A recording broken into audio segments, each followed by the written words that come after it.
पूरे देश में आज रात 12 बजे से संपूर्ण देश में संपूर्ण लॉकडाउन होने जा रहा है। To unleash the full power of the federal government in this effort today, I am officially declaring a national emergency. Two very big words. Now let's talk about the coronavirus pandemic's impact on the environment. We will talk about carbon emissions, waste, wildlife and habitat, and energy. So firstly, let's talk about the impact of coronavirus pandemic on carbon emissions. In United States, there's 40% less domestic air traffic, which means less air pollution, as you can see here. In Europe, there are 67 million fewer air passengers, which means decrease in nitrogen oxide by 75% in Spain and by 10% in Italy, which means from that to this. China has also improved air quality, which may help save the lives of 4,000 children under 5 years, and carbon emissions fell by 25%. As you can see here, the improvement in air quality in China. In India also, there is a decrease in air pollution as the aerosol optical depth decreased. Now let's talk about the impact of coronavirus pandemic on waste. There is a huge demand for disposable medical products such as single-use gloves, surgical masks, and empty IV bags.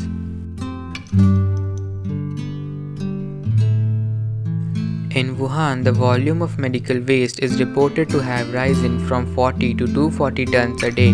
That's a lot of waste. And European shoppers are packing food by plastic as it is seen as a more sanitary option during the coronavirus pandemic. US has banned reusable bags as it can transmit coronavirus. And lastly, about 165 billion packages are shipped in US each year, with the cardboard use roughly equating to more than 1 billion trees. Now let's talk about the impact of coronavirus pandemic on wildlife. Since the coronavirus pandemic began, an idea began circulating online that the earth is regenerating itself. Suppose sightings of wildlife roaming free in urban areas gained tens of thousands of likes and shares. Some of them were true, but some of them were proven false. In Japan, Sika deer wandered through city streets and subway stations because the tourists who normally fed them in the city parks have evaporated. Many false reports claim that wild turkey were now in Oakland and dolphins and swans returned to the Venice canals, but they are already local visitors. Lastly, let's talk about the impact of coronavirus pandemic on energy consumption. The US data centers consume 1.5% of the total power in the country.